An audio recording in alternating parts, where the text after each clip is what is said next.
எனது செல்வங்களே, உங்கள் அனைவருக்கும் இரவு நேர வணக்கம். தாத்தா, நான் இன்னும் தூங்கலையா? இல்லை செல்வங்களே, நான் தூக்க போகும்போது எனக்கு ஒரு விஷயம் மனசுக்கு வந்தது.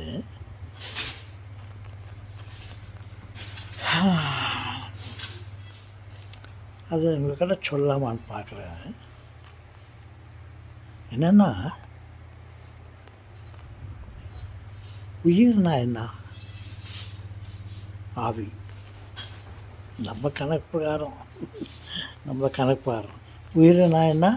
ஆவி. நமக்கு நாம் உயிர் வாழ்வதற்கு உயிராக இருப்பது என்ன? உயிர். அந்த உயிரானது ஆவி. அந்த ஆவி ஆன உயிர், இந்த உயிரான ஆவி நம்மை விட்டு பிரிந்து போனால் நாம் பிணம்.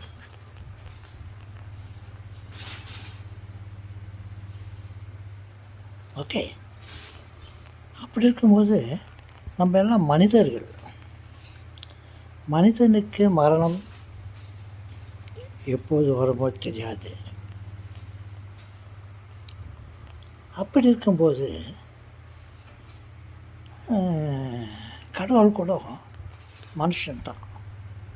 நான் பார்த்துக்கிறேன், அவரை நான் பார்த்துக்கிறேன், பழகிருக்கிறேன். அவரை செல்லமாக நான் அவரை போய் பிடிக்கலான்னு பார்த்தா தப்பிச்சுக்கினார். மனுஷனாக இருந்தாலும் அவர் ஆவியாக இருக்கிறார். அந்த ஆவி என் கைக்கு அம்பிடல, அது போயிடுச்சு, தப்பினார். இப்போது மனுஷன் இந்த ஆவியாகப்பட்டது மனுஷன் கட்டுறது போயிட்டாக்கா மனுஷன் செத்து போகிறான். அப்படி இருக்கும்போது கடவுள் கூட மனுஷன்தான். ஏன்னா நான் பார்த்துக்கிறேன், அவருக்கே தெரியும், நான் போய் சொல்ல. அப்படி இருக்கும்போது அந்த மனுஷனாகப்பட்ட கடவுளே மனுஷனுக்கு ரொம்ப ஆசை ஜாஸ்தி. மனுஷனுக்கு நமக்கெல்லாம் ரொம்ப ஆசை ஜாஸ்தி. அதே மாதிரி தான் கடவுள் கூட மனுஷனாக இருந்தா இருப்பார். அதனால தான் அவருக்கு ரொம்ப ஆசை வந்துச்சு. ஆசை ஆகிட்டு ஆசை பிடிச்சிக்கினாரு, நிறைய பண்ணிட்டார்.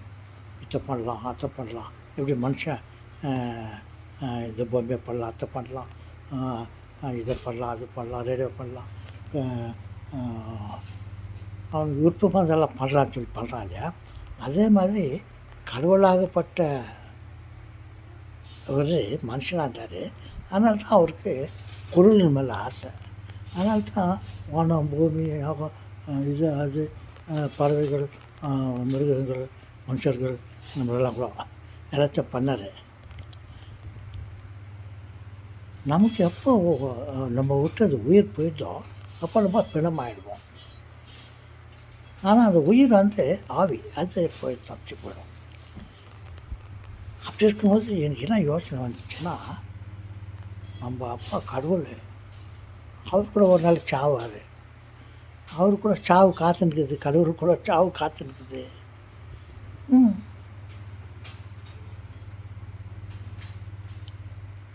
திடீர்னு அவருக்கு சாவு வந்துச்சுன்னா அவர் உடம்புலேருந்து அந்த ஆவி போயிடும்.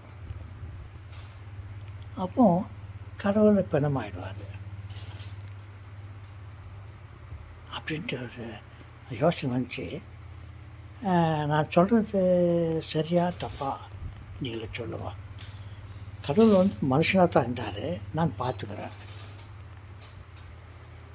நான் ஏதாவது போய் சொன்னாக்கா அந்த கடவுள் எனக்கு தண்டனை கொடுக்கட்டும். ஒரு முறை என்கிட்ட வந்தார், என்கிட்ட பேசினார், எனக்கு தேவையான உதவியெல்லாம் பண்ணார். என்னடா கடவுள் நம்மகிட்ட வந்துட்டார். ரொம்ப ஆசையாக அவரை நான் அனுப்பிச்சேன். அவர் மேலே கைப்பட்டு பிடிக்கலான்னு பார்த்தாக்கா ஆவியாக இருந்தார். மனுஷனாக இருந்து கூட ஆவியாக இருந்தார். அந்த ஆவி என்னை விட்டு இப்போ ஓடிடுச்சு. அப்படி இருக்கும்போது கடவுள் வந்து மனுஷனாக தான் இருந்தார். நான் பார்த்து சொன்னேன். இப்போ ஒரு நாளைக்கு அது மனுஷனுக்கு சாவு வரும் தானே. அப்போ கடவுளுக்கு ஒரு நாள் சாவு வரும் தானே.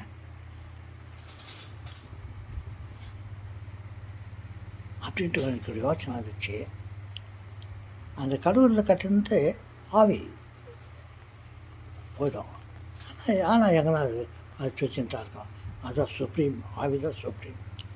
அந்த மனுஷங்கிட்ட இருந்து அந்த ஆவி வந்து கடவுள்கிட்ட இருந்ததுனால தான் கடவுள்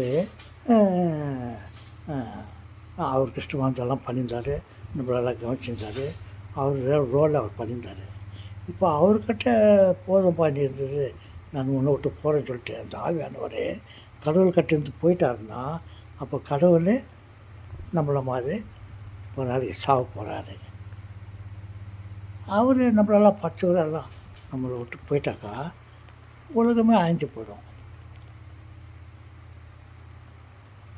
எப்படி நம்மளை விட்டு நம்ம உயிர் போயிட்ட பிறகு நம்ம உடலெல்லாம் அப்படியே இதாகி போதும், அழிஞ்சு போதும். அந்த மாதிரி கடவுளுக்குள்ளே ஒரு நாளைக்கு அழிஞ்சு போவார்.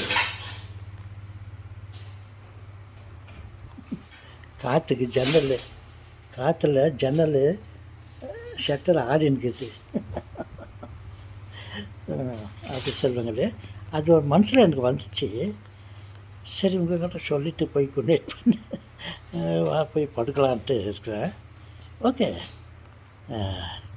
நான் கடவுளை பற்றி நான் தப்பாக பேசலை. என் மனசில் வந்ததை நான் சொல்கிறேன். கடவுள் எப்போ மனுஷனாக இருந்தாரோ அப்போ அவருக்கு ஒரு நாளைக்கு சாவு இருக்குது. அவருக்கு சாவு இருக்குதுன்னு நான் சந்தோஷப்படல, ஒரு விதத்தில் கவலை தான் படுறேன். ஆனால் என் மனுஷனுக்கு வந்ததை நான் உங்களுக்கு சொல்கிறேன். மனுஷனாக இருந்த கடவுளுக்கு ஒரு நாள் சாவு இருக்கும் அப்படின்னு. சரி செல்வங்களே, நான் தைரியமாக பேசியிருக்கிறேன். அது எங்கள் அப்பா நம்மளால் பண்ணுவார். இந்த மனசில் இருக்கிறத நான் சொல்கிறேன், அவர் கோச்சிக்க மாட்டார். அவன் மனசில் இருக்கிறது தான் சொல்கிறான் அப்படின்னு நினச்சிக்காரு. அந்த டயத்தில் நான் ஃப்ரீயாக பேசுகிறேன். ஓகே செல்வங்களே, குட் நைட்.